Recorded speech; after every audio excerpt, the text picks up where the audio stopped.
आज all India Sunni Jamiatul उलमा ने और रजा एकेडमी ने जो है वो संविधान बचाओ एक प्रोग्राम रखा था, जिसमें आली जनाब इज्जत माब संजय सिंह साहब को मदऊ किया गया था। संजय सिंह साहब ने जिस तरीके से संविधान को बचाने के लिए, जिस तरीके से वो पूरे देशवासियों की आवाज़ बने हुए हैं, तो उनके इस्तकबालिया उनको दिया गया और आपका बहुत ज़ोरदार बयान हुआ। लोगों से आपने अपील की है कि मुल्क में अमन व अमान कायम रखें और जमहूरी तरीके से कानून के दायरे में रहते हुए पुरअमन एहतजाज संविधान को बचाने के लिए करते रहें। जब ऑल इंडिया सुन्नी जमीयतुल उलमा और रजा एकेडमी इस मामले में कानूनी लड़ाई लड़ रही, तो कहां तक हुई लड़ाई? देखिए, हमारा लीगल पैनल इस पे काम कर रहा है। एडवोकेट रिजवान मर्चेंट साहब की रहनुमाई में, एडवोकेट शुबेल फारूक साहब की रहनुमाई में इंशाअल्लाह हम कानूनी चाराजोई आखिरी दम तक करते रहेंगे। सबसे पहले तो मैं हजरत मोइन मियां साहब का बहुत शुक्रगुजार हूँ कि उन्होंने ये मीटिंग रखी और मुझे इतनी इज्जत दी। दूसरी बात कि इस वफ़ की जेपीसी में मैं था और हमने पार्लियामेंट में भी इस बिल का विरोध किया। ये हिंदुस्तान की खूबसूरती है, ये इस देश के सेकुलरिज्म की मजबूती है कि लोकसभा में 232 वोट इस बिल के खिलाफ पड़े, जिसमें सिर्फ 24 मुसलमान थे। 95 वोट राज्यसभा में इस बिल के खिलाफ पड़े, जिसमें 4, 5, 6 मुसलमान रहे होंगे।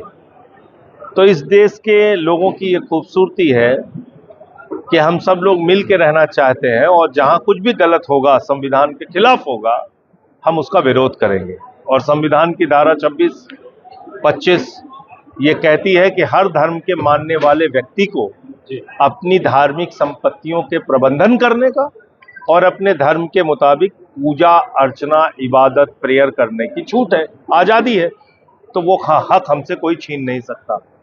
दूसरी बात, इस बिल में बहुत सारी ऐसी बातें लिखी हुई हैं जिसका न तो कोई सिर है न कोई पाँव है।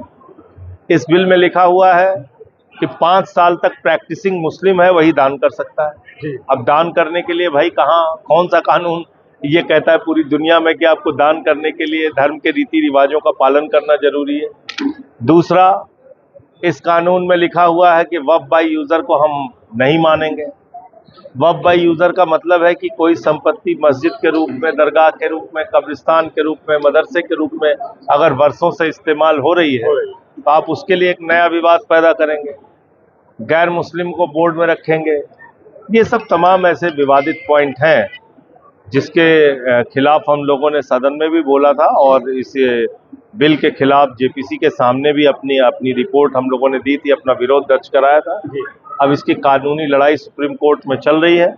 जनता को जागरूक भी करेंगे एक साथ मिलके और कानून की लड़ाई में मुझे पूरी उम्मीद है कि माननीय सर्वोच्च न्यायालय ऐसे बेबुनियाद गैर संवैधानिक बिल को खत्म करेगा। देखिए, इसमें संजय सिंह साहब को बुलाया गया तो जेसीपी के मेंबर थे। मुसलमानों को, हमारी कम्युनिटी को पूरी तरीके से जो चीज़ें नहीं मालूम थी उसको डिटेल से उन्होंने रखा कि संविधान के दायरे में हमको लड़ाई लड़ना और संविधान में हमारा अधिकार है। ये ज़बरदस्ती जो है बीजेपी गवर्नमेंट हमेशा मुसलमानों को तंग करने के लिए कोई नई चीज़ें लाती है। और आज संजय सिंह ने जिस तरीके से खुलासा किया है, ये सच्चाई बताता हूँ, मैं भी एक पॉलिटिकल आदमी हूँ, मुझे भी कई चीज़ें नहीं मालूम थी जो आज खुल गई है। अब मैं भी इस बात को बहुत अच्छी तरीके से रख सकता हूँ। तो ये बात अच्छा हुआ कि यहाँ पूरे बम्बई के लोग इस वक्त मौजूद हैं, सारे बम्बई के ट्रस्टियान, हर मस्जिद के। तो एक अच्छी बात हो गई कि लोगों के सामने इसमें बड़ा खुलासा हो गया कि किस तरीके से शाहनवाज हुसैन बीजेपी के एमपी थे, किस तरीके से क्या नाम है मुख्तार अहमद नकवी थे, किस तरीके से ये पास हुआ। सारी हमारे रिकॉर्ड्स वहाँ दर्ज हैं। उसके बावजूद भी हमको परेशान करने का हो, तो संजय सिंह का शुक्रिया अदा करना चाहते हैं हम कि उन्होंने यहाँ आके और जिस तरीके से पूरा इसका ऑपरेशन किया है, इससे हम मुसलमानों को काफ़ी वो हुई और हमको बताएगा कि हमारी आज़ादी में क्या भागीदारी, हमको कौन सी किताबें पढ़ के अब बात करना चाहिए। इन जो भाजपा के जो टट्टू लोग हैं और जो इनके जो लिखने वाले लोग हैं, इनको जवाब दें।